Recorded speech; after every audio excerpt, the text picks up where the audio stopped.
This podcast is a proud member of the Lamb Podcasting Network. Find the network at largeassmovieblogs.com. Hello and welcome to episode 55 of the 1001 Movies podcast, based on the book 1001 Movies You Must See Before You Die.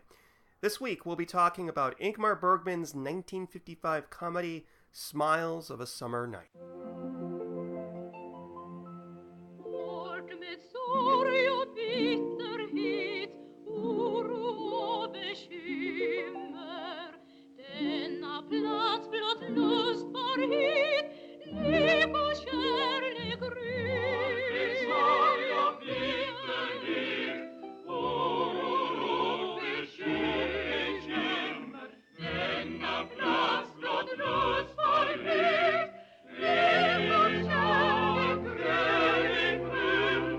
Think of Ingmar Bergman, and you'll probably think of a long, slagging movie hailed by affluent old critics, hipsters, and film students.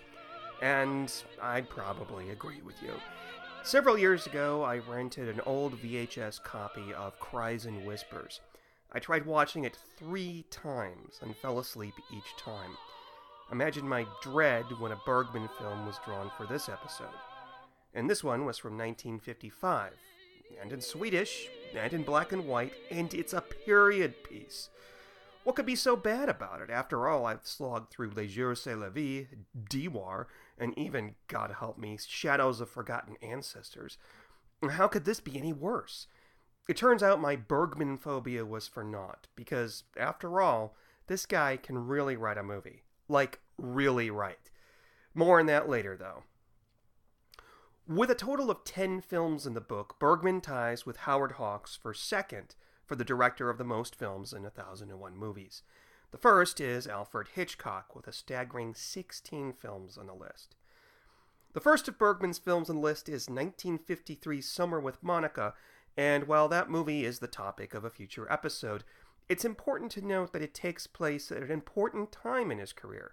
Separated from his wife, he was almost impoverished, but had gained the support of Svensk film industry in Stockholm, which had started employing him as an assistant in the screenwriting department in 1942, and eventually began funding films which he would write and direct. In 1953, Bergman began producing plays at the Malmö Municipal Theater, and he found himself working on a play 7 months of a year, followed by a film for the remaining 5. While at Malmö, he met the cast of a number of his future films, and they soon became a sort of repertory theater company, both in front of and behind the camera. These included a number of actors he had worked with in the 1940s, such as Max von Sydow, Gunnar Lindbaum, Alan Edwall, and Gertrude Fried. In 1953, Bergman brought his girlfriend, Harriet Andersson, who played the title role in Summer with Monica, to the Malmö. In that same year, she starred as the frustrated wife of a circus owner in Bergman's The Naked Knight, which was mostly panned by critics and contributed to one of the greatest depressions in the filmmaker's life. But for his dedication to making movies and plays, he may not have made it through the depression. Bergman followed The Naked Knight with A Lesson in Love the same year, starring Gunnar Bjornstrand and Eva Dahlbeck as an aging couple. The two had made an impression in Secrets of Women several years earlier, and would soon return in Smiles of a Summer Night. The following year, he wrote and directed Dreams, a fascinating little drama about 2 women who travel to Gothenburg together and have affairs of their own before returning to the lives they left at the beginning of the film. Eva Dahlbeck and Harriet Andersson returned in the 2 lead roles, and Gunnar Bjornstrand returned to be paired up with Dahlbeck once again. Bergman scholar Peter Coe has written that Dreams marked the end of Bergman's youth and the beginning of his middle age, in part because his relationship with Harriet Andersson was over by the end of production. As will be seen, however, the two remained good friends and maintained a close professional relationship. In 1955, Bergman enjoyed success at Malmö with his production of The Merry Widow, and turning his attention back to the camera as he usually did after several months of hard work in the theater, he checked into his favorite hotel in Dalarna to write Smiles of a Summer Night. It's ironic that his first successful comedy came at such a low point for him. Single again and penniless, he promised his friends at Svensk film industry a comedy after the last film he had made for them, the somber A Lesson in Love. The idea was that a comedy would be more marketable, and indeed Svensk film industry poured more money into Smiles of a Summer Night than any of the other 37 Swedish films made that year. Exactly how much money remains a bit of a mystery. Bergman claimed it was between 350,000 and 400,000 Swedish crowns. That's just about $75,000. But others have said that it was much as 750,000, which would be $150,000. Adjusted for inflation, though, that's nothing to frown at.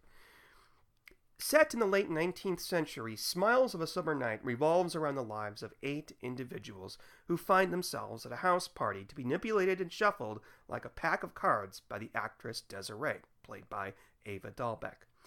Desiree yearns for lawyer Friedrich, played by Gunnar Bjornstrand, who's married to the virginal Anne. Then there is Desiree's lover, the naive but fallibly staunch Count Malcolm, and his wife, the Countess, whose relationship on its surface seems to be like that of a couple and who enjoys BDSM. Friedrich has a son, Henrik, a theology student, who's racked with guilt over his salacious thoughts about their maid, Petra, played by Harriet Andersson. Rounding out the cast is Desiree's elderly mother, who may have a past of her own, and her free-spirited groomsmen. What happens to these characters by the film's conclusion I shall not tell you, mostly because I've been told that I've been giving away too many spoilers. But suffice it to say that Desiree's machinations result in nearly all of these characters finding true love in various different ways.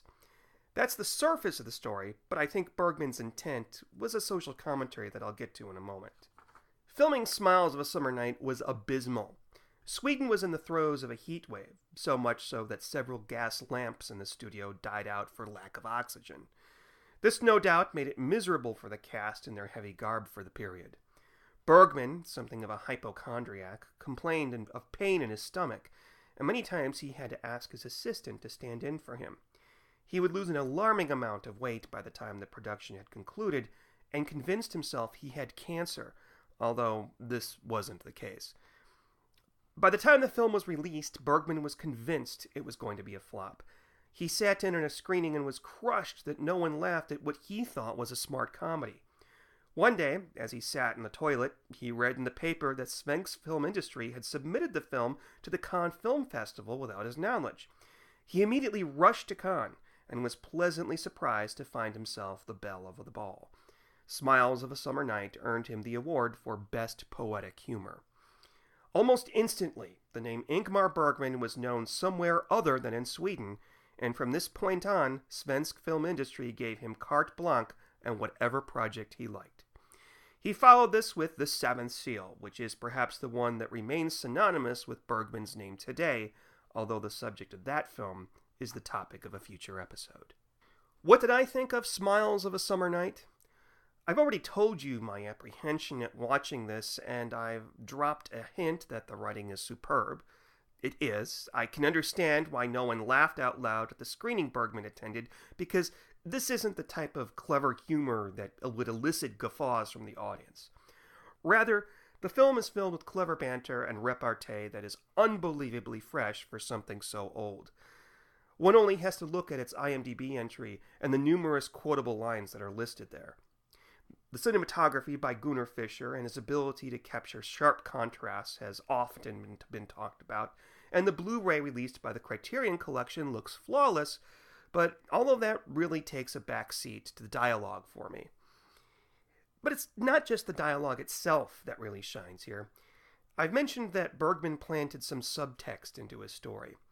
Indeed, the film has a healthy dose of adultery and love triangles like many Bergman films do, but it's the way each of these people exhibits their sexuality and feelings for each other.